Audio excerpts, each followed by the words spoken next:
Shalom, saudara yang dikasihi Tuhan, kita berjumpa lagi di dalam renungan tengah minggu kita. Saudara, di dalam beberapa pertandingan olahraga, strategi untuk menang itu tidak hanya menyerang, tetapi strategi untuk menang salah satunya adalah dengan bertahan. Nah saudara, bertahan adalah salah satu strategi untuk mencapai kemenangan. Bangsa kita Indonesia sudah memasuki pada masa resesi oleh karena 2 periode berturut-turut keadaan ekonomi kita minus. Nah saudara, berkaitan dengan masalah penderitaan, tentunya ada banyak hal, perkara, peristiwa yang kalau ditanya alasannya tidak bisa dijawab. Itu adalah oleh karena sesuatu yang di luar kemampuan kita, di dalam keterbatasan kita untuk mengerti semua hal, bahkan untuk mengetahui apa yang menjadi maksud dan juga kehendak Tuhan di balik daripada semua penderitaan. Nah saudara, bertahan di dalam penderitaan adalah salah satu strategi untuk mencapai kemenangan yang Tuhan kehendaki. Saudara, di dalam Roma 8 ayatnya yang ke-28, saudara dan saya sebagai orang Kristen harus untuk memiliki strategi kemampuan bertahan dalam penderitaan sampai pada akhirnya. Oleh karena kita percaya bahwa Allah turut bekerja di dalam segala sesuatu untuk mendatangkan kebaikan bagi setiap mereka yang mengasihi Dia. Sekalipun kita tidak mengerti apa yang menjadi tujuan dan juga hasil akhir daripada semua kesulitan dan juga penderitaan, dan juga tidak tahu mengapa itu terjadi di dalam kehidupan kita. Tetapi satu hal yang firman Tuhan nyatakan adalah percayalah bahwa Tuhan turut bekerja di dalam segala keadaan, dan Ia tahu bagaimana mendatangkan dan juga mengembalikan keadaan itu menjadi kebaikan bagi setiap kita yang mengasihi Dia. Saudara, kita tahu banyak peristiwa, banyak kejadian dan juga banyak dialami oleh tokoh-tokoh Alkitab, bahwa untuk mencapai satu keberhasilan, untuk mereka menggenapi apa yang menjadi tujuan dan juga rancangan Tuhan, tokoh-tokoh Alkitab mereka harus melewati lembah penderitaan.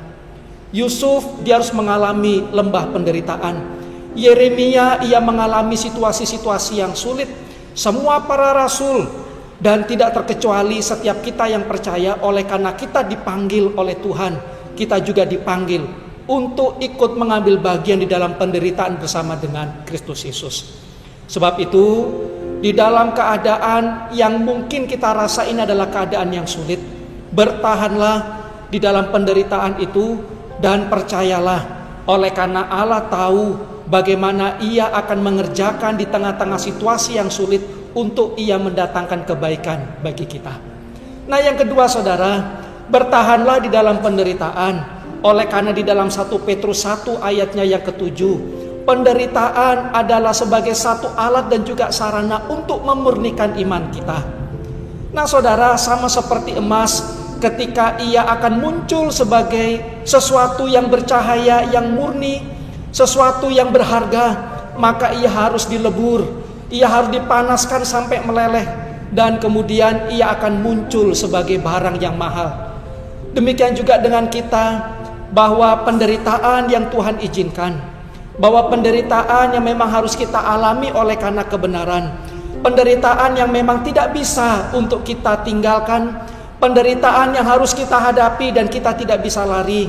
Percayalah, jikalau memang itu adalah keadaan yang perlu kita tanggung, itu akan memurnikan iman kita.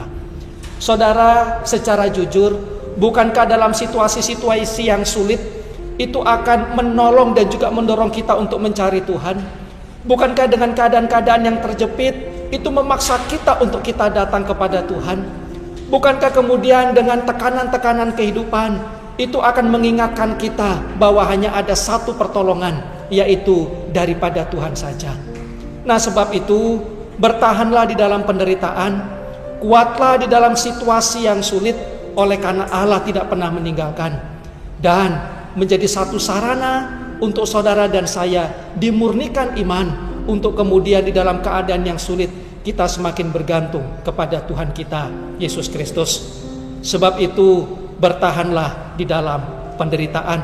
Tuhan Yesus memberkati.